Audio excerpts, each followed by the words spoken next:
আজকে সন্ধ্যায় বানিয়েছি মচমচে পেঁয়াজু। এটা বানানোর জন্য ফার্স্টে আমি এখানে মুগ ডাল আর মসুর ডাল বিকালবেলা ভিজিয়ে রেখেছিলাম। তারপরে এখন এই ডালগুলোকে আমি সুন্দর করে বেটে নেব। এই যে আমি পাতায় বাটতেছি, বাটা শেষ, এখন একটা বাটিতে তুলে নিচ্ছি। এটা বেশি মিহি করতে হয় না, একটু আস্তে আস্তে থাকলে খেতে ভালো লাগে।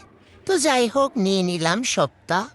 এরপরের সাথে মিক্স করলাম হলুদের গুঁড়া, এরপরে মিক্স করলাম মরিচের গুঁড়া, এরপরে দিলাম পরিমাণ মতো লবণ। আর আমি পেঁয়াজ কুচি করে ডিপ ফ্রিজে রেখে দিয়েছিলাম, একটু আগে নামিয়েছি। ওরে বাবা, কি যে ঠান্ডা পেঁয়াজ! এমনিতেই শীতকাল, তারপরে আবার এই ঠান্ডা ঠান্ডা পেঁয়াজ দিলাম। যাই হোক, এখানে নিলাম বড় বড় কাঁচামরিচ। হ্যাঁ, আমি আবার হাত দিয়ে কাঁচামরিচ কাটতে পারি না, হাত জ্বালা করে। এই জন্য আমি এখানে কাঁচি দিয়ে সুন্দর করে মিহি করে কাঁচামরিচ কেটে নিলাম 4-5টা। এরপরে দিয়ে দিলাম ধনিয়ার গুঁড়া।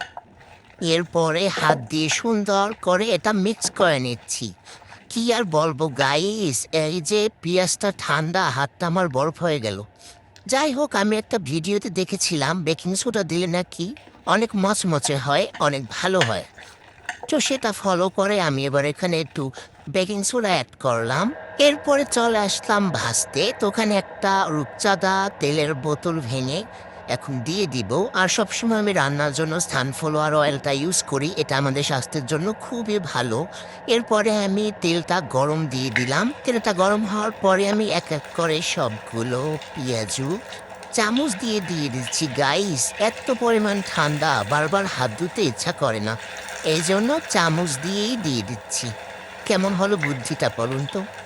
যাই হোক, এখন এই যে আস্তে আস্তে হইতাছে। অল্প আছে দিয়েছি যাতে পুড়ে না যায়। অল্প আছে ভাজলে এটা খুব মচমচে হয়। তো যাই হোক, আমি এবারে একটু উল্টোতে গিয়েছিলাম, দেখতেছি খুবই নরম। যাই হোক, এটা এখন হয়নি, আর কিছুক্ষণ রাখতে হবে। তারপরে কয়েকটা তুলে নিয়েছি। এরপরে পাশে আবার কতগুলো দিয়ে দিলাম, আর এগুলো একটু উল্টিয়ে দিচ্ছি। শীতের সন্ধ্যায় একটু ঝাল ঝাল গরম গরম খাবার খেতে বেশি ভালো লাগে। তো এই জন্যই আজকে বানালাম শীতের সন্ধ্যায় মচমচে পেঁয়াজু। তারপরে আবার এক খোলা দিয়ে দিলাম।